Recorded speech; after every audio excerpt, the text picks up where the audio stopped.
Sigurado ako naghahanap ka ng bago sa panlasa mo. Yung pagkaing hindi ka bibitinin. Yung pagkaing hindi mo madalas makita at matikman araw-araw. Sa Lucena City mo lang pala matatagpuan yan. Specialty nga pala nila ang mga sandwich. Pati na rin ang homemade dumplings. Pero bukod doon ay marami rin silang pamimilian. Campers Deck nga pala ang pangalan nila. Nandito tayo ngayon dahil alam nyo na kung saan may masarap sa Lucena, pupuntahan natin yan! Kakastart nga lang pala ng soft opening nila. Matatagpuan sila sa Barangay 11, Dalion Street, Lucena City. Open from 12 p.m. to 9 p.m. Marami rin nga pala silang ino-offer na foods. Napaka-aesthetic ng lugar. Air-conditioned ang store pero mas pinili kong kumain sa taas. Kalapit na kalapit lang sila ng parking na malapit sa QMC. In short, talagang napakadali lang mahanap ng lugar nila. Talaga namang napakaganda dito. Masarap talaga kumain pag alfresco. Okay, so guys, nandito tayo ngayon sa Campers Deck para tikman ng mga masasarap na pagkain nila.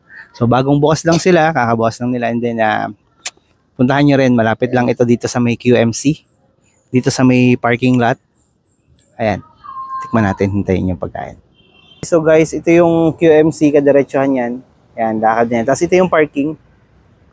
Ayan. At dumating na nga ang pagkain namin. Shoutout nga pala Chef Apple. Montage muna.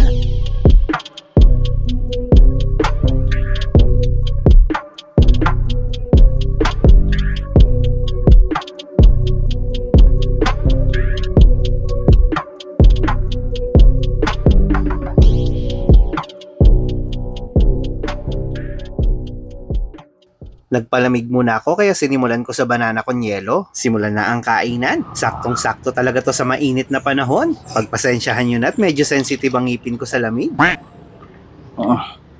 Lamig! May something nakakaiba dito sa banana con yelo na talagang kapansin-pansin. Meron siyang cheese, tapos bits ng saging. Ayan, saka may sago. Ayan yung sago. Okay, so cream cheese pala to. Kaya pala sobrang sarap. Talagang nagdagdag sarap ang cream cheese sa banana con yelo. Okay, so tikman naman natin tong Mojos. Grabe oh. Kitang-kita nyo naman siguro na sa picture, sa video pa lang, kitang-kita nyo na kung gaano kalutong. Tikman natin. Meron siyang kasamang cheese sauce. O, di ba? Tikman natin.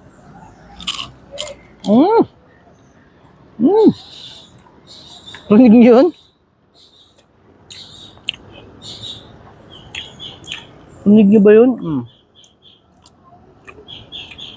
The best. Parang chichirya na sa sobrang crunchy. Suwabe yun. Ang dami pa yung sauce.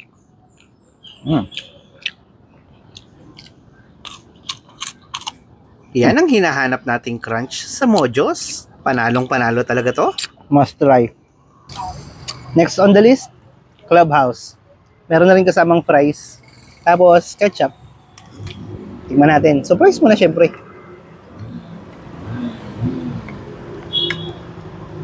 Fries. Sigurado ako natatakam ka na naman. Tumayo ka na dyan at pumunta sa Campers Deck. Sa Clubhouse pa lang sigurado mabubusog ka na. What more pa kaya dun sa mga ibang ino-offer nila ay talaga namang pagkainam. Siksik na siksik tong Clubhouse nila na to. Grabe. So yan, tikman natin.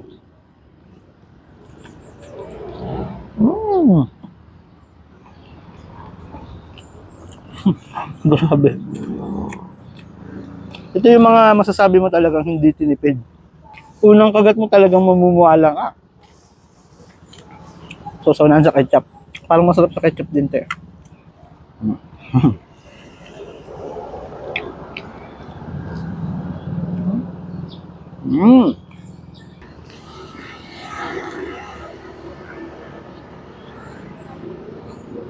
Okay guys, so sunod naman natin itong bangus. Ba't nagtataka kayo kung bakit green yung kanin? Kasi yan ay Hainanese rice. Alright, so the perfect bite, ika nga ni Ninong Rai. Sa totoo lang ay napakasarap kainin ng bangus kapag seedless. Dire-diretso kain na lang, hindi ka matitinik. At talaga namang napakalinamnam ng sauce na to ay napapaungol na lang sa sarap. Kung mahilig ka sa bangus ay siguradong perfect ito para sa'yo.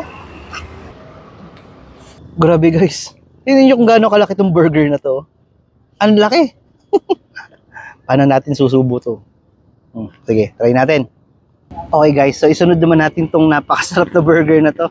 Kita nyo kung gaano kalaki yan. Try natin. Let's go.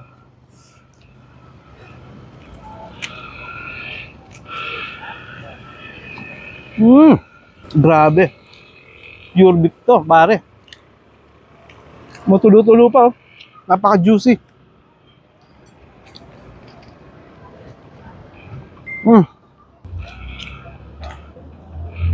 Men, seryoso, ang sarap nito. Sulit na sulit ka dito, promise. Napakasarap. Pag pumunta kayo ng Campers Deck, ay huwag niyong kalimutang subukan ng bacon burger na to. Siguraduhin yung isusulat nyo ang pangalan nyo bago kayo kumain. Baka kasi makakalimutan nyo sa sobrang sarap. Tapos sabayan pa ng napakagandang view sa labas. Ay talaga namang gaganahan ka. Tignan nyo yung ambience, oh. Para ka talaga nagkakamping dito. Galing, di ba? Last bite.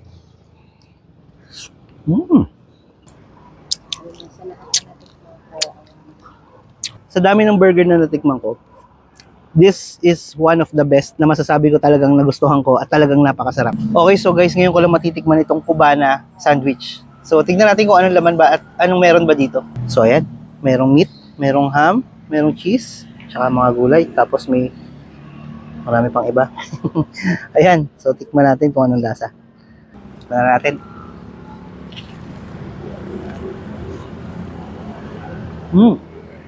Para siyang panini. Napakalasa niya, guys. Tapos ganito pa, punong-puno pa ng laman.